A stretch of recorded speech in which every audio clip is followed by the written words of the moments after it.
আসসালামু আলাইকুম প্রিয় ফুলপুরবাসী। আজ আমি চলে এসেছি ফুলপুরের ঐতিহ্যবাহী খেলার মাঠ ফুলপুর সবুজ মেলার মাঠে। এই মাঠটির বর্তমান অবস্থান এবং পরিবেশ আপনাদেরকে জানাবো। উপজেলা প্রশাসকের উদ্যোগে বর্তমানে মাঠটির সংস্কারের কাজ চলতেছে। আমরা ফুলপুরবাসীর অনেক দিনের ইচ্ছা ছিল যে এটাকে আবার খেলার উপযোগী করে তোলার জন্য। ফুলপুর উপজেলা প্রশাসনের উদ্যোগে এই মাঠটি আবার সংস্কারের কাজ চলতেছে।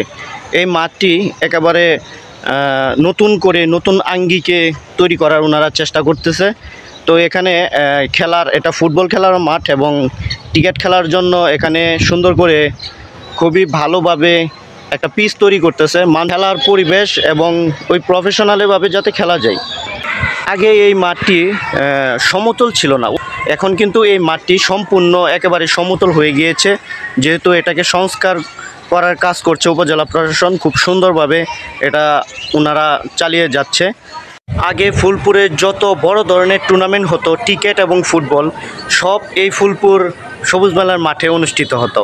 আমি তখন আসলে ছোট ছিলাম, তখন এই জায়গাগুলোতে কিন্তু প্রচুর মানুষ দাঁড়ায় থাকতো, দুই সাইডে দিয়া প্রচুর মানুষ দাঁড়ায় থাকতো। আমি ছোট থাকার জন্য মানুষের উপর দিয়ে দেখতে পারতাম না। তার জন্য এই যে এখানে প্রাইমারি স্কুল আছে, এই প্রাইমারি স্কুলটা আগে ওই যে এটা নতুন ভবন হয়েছে না, ওই নতুন ভবনটা এখানে ছাদ করা একটা প্রাইমারি স্কুল ছিল। এই ছাদে উঠার জন্য এদিক পিছন দিয়ে যে গাছগুলো আছে, এই গাছগুলো দিয়ে উঠে তারপর এই খেলাগুলো দেখতাম।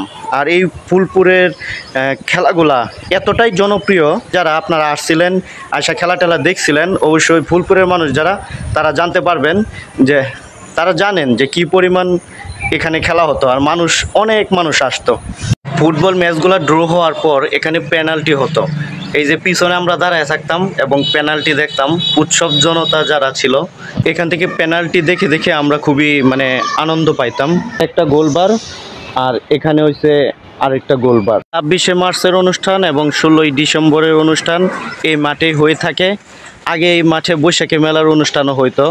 এই রাস্তাটা ইটের সোলিং ছিল। আর এই মাঠে যখন খেলা হইতো তখন এই রাস্তায় দাঁড়ায় দাঁড়ায় আমরা খেলাগুলা দেখতাম। এবং ওই যে গোল বারটা দেখতেছেন, এই গোল বারটাতে যখন পেনাল্টি হইতো, খেলা হওয়ার মাঝখানে যখন ফুটবল শট দিত গোল দেওয়ার জন্য, তখন এই বলগুলা কিন্তু গিয়া পড়তো ওই যেখানে নদী আছে, কোরিয়া নদী, এই নদীতে গিয়া পড়তো। এটা অনেক একটা আনন্দের একটা কথা, স্মৃতির একটা কথা।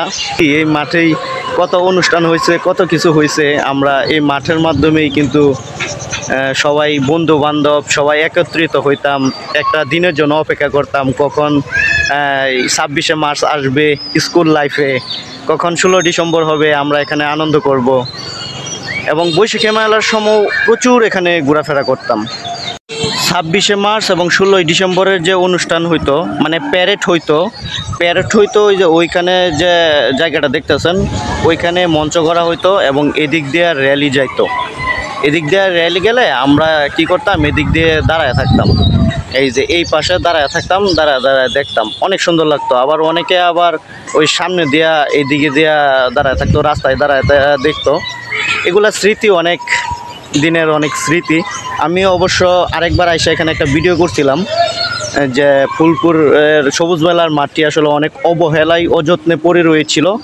কারণ হয়েছে আরেকটা মিনি স্টেডিয়াম হয়েছে ফুলপুরে। আপনারা জানেন যে মিনি স্টেডিয়াম হওয়ার জন্য এই অনেক বড় বড় যে টুর্নামেন্টগুলো হইতো সেগুলো এখন আর এখানে হয় না এবং এটা অযত্নে পড়ে রয়েছিল। এখন ফুলপুর উপজেলা প্রশাসনের উদ্যোগে আমাদের ফুলপুরের মানুষদের অনেক ইচ্ছা আকাঙ্ক্ষা ছিল আমাদের এই মাঠটিকে সংস্কার করে আবার যাতে আমরা এখানে খেলাধুলা করতে পারি। ওনাকে অনেক অসংখ্য ফুলপুরবাসীর পক্ষ থেকে ধন্যবাদ এরকম একটি সুন্দর উদ্যোগ নেওয়ার জন্য। আমি ফুলপুরের সব কিছু তুলে ধরি আপনাদের মাঝে এবং ফুলপুরটাকে তুলে ধরি। আপনারা অবশ্যই এই ভিডিওগুলো শেয়ার করে দিবেন। শেয়ার করে দিলে এগুলা কিন্তু অন্যান্য জায়গায় ছড়িয়ে যাবে এবং আমাদের উপজেলায় যে বিভিন্ন ধরনের সৌন্দর্য রয়েছে, দেখার মতো জায়গা রয়েছে, তারা কিন্তু জানতে পারবে। এই মাঠে অনেক খেলছি এবং খেলাধুলা শেষ করে একটা মজার একটা জিনিস আপনাদেরকে দেখাই।